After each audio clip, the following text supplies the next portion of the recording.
실제로 이제 투기 정황이라고 할까요? 묘목을 심었다든지 지분 쪼개기를 했다든지 용농 계획서를 허위로 작성했다. 네, 맞습니다. 땅 투기로 본 것이 더 타당한 정황입니다. 실명을 사용했다는 것은 지금까지 해당 기관 직원들이 마치 관행적으로 해온 것이 아닌가, 내부 정보를 사전에 알았을 가능성이 높다고 할 수 있습니다. 광명 시흥지구는 취소하는 것이 더 맞는 결정이라고 판단합니다. 실제로 투기에 관여한 사람들의 숫자가 13명밖에 없다고 해도 아마 일반 사람들은 믿지 않을 겁니다. 실제로는 더 클 거라고 생각을 하겠죠. 알본 3번, 일벌 100개. 주식과 부동산의 세계를 낱낱이 파헤쳐드립니다. 안녕하세요. 주부의 세계 노예철 기자입니다. 오늘은 이번 땅 투기 논란에서 드러난 문제점과 또 앞으로 정부의 정책 추진 과정에서 어떤 영향을 미칠지에 대해서 얘기 나눠보는 시간을 갖겠습니다. 안녕하세요. 대한건설정책연구원의 이은형입니다.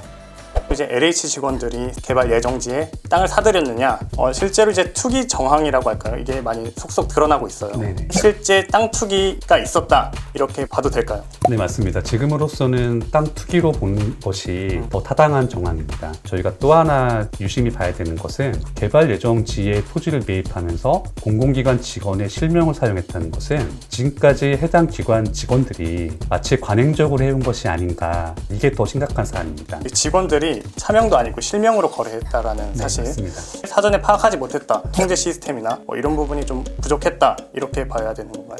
네, 맞습니다. 금융권 같은 경우에는 임직원이 금융상품을 팔거나 사거나 할 때 여러 가지 제약 조건이 가해집니다.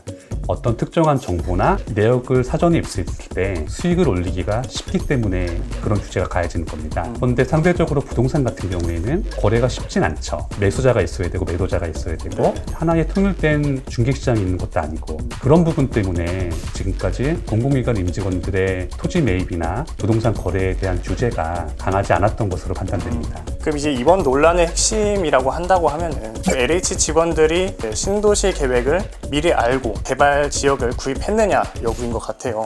그럴 여지가 큽니다. 신도시 개발이나 택지 개발 같은 것은 아무 계획도 없이 발표되는 게 아닙니다. 도시계획 자체는 만든 다음에 발표되는 게 일반적인 순서입니다. 따라서 해당 업무를 수행하는 기관의 직원이라면 내부 정보를 사전에 알았을 가능성이 높다고 할 수 있습니다. 3년 전으로 좀 돌아가 보면 고향 원흥지구의 도면이 사전에 유출된 사례도 있었습니다. 이렇게 계속되는 이유가 어떤 거라고 좀 보실 수 있을까요? 이런 문제가 계속 반복되는 이유는 간단합니다. 수익이 크다는 거죠. 사실 근로를 해서 얻을 수 있는 수익은 한정돼 있습니다. 그런데 동시에 투자 수익까지 얻을 수 있다면 거부할 사람은 많지가 않죠. 그래서 이런 부분 때문에 금융권에서는 내부 임직원들의 거래에 대해서 규제를 가하고 있는 겁니다.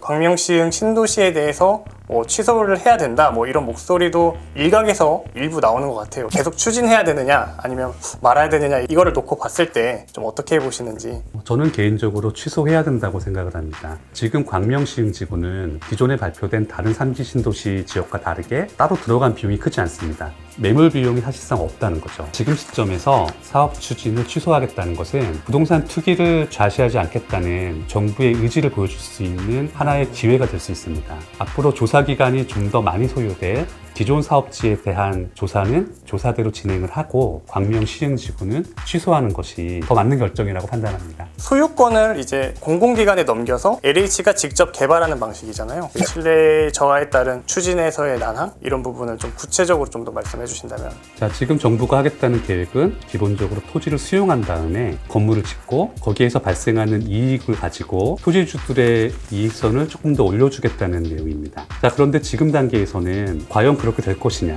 투기 논란 여부를 넘어서서 사업에 참여하는 토지주들에게 신뢰를 줄 수 있느냐의 여부가 사업의 성과를 좌우할 거라고 생각합니다. 지금 LH가 집중해야 되는 것은 그 부분이라고 할 수 있습니다. 그러니까 LH가 지금 불거진 논란에 대해서 더 확실하게 조사를 하고 공개를 하고 또 처벌을 해야 된다, 이런 말씀을 하시는 건가요? 지금 나와 있는 단어들만 가지고도 충분히 설명이 될 수 있습니다. 달본 3번, 일벌 100개. 네. 정말 그렇게만 이루어진다면 기관에 대한 신뢰도는 올라갈 수밖에 없습니다. 근데 이번에 이제 논란이 불거진 직원은 한 13명? 사실 이 직원들에 대해서만 이렇게 처벌이 이루어진다면은 말씀하신 일벌 100개랑은 조금 거리가 멀게 꼬리 자르기라는 비판도 있을 것 같아요. 실제로 투기에 관여한 사람들의 숫자가 13명밖에 없다고 해도 아마 일반 사람들은 믿지 않을 겁니다. 실제로는 더 클 거라고 생각을 하겠죠. 따라서 지금 상황에서는 10만 명이라고 하는 조사 대상에 대해서 좀 더 면밀히 조사를 실시하고 그 결과를 투명하게 공개할 필요가 있습니다.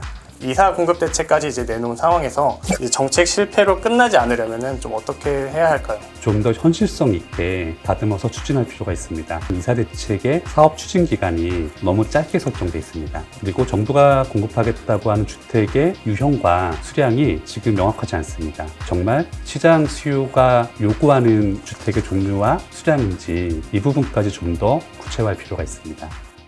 앞으로도 여러분들에게 도움을 드릴 수 있는 주부의 세계 되도록 하겠습니다. 시청자분들께서 많이 응원해 주시면 감사하겠습니다. 주부의 세계 구독! 좋아요.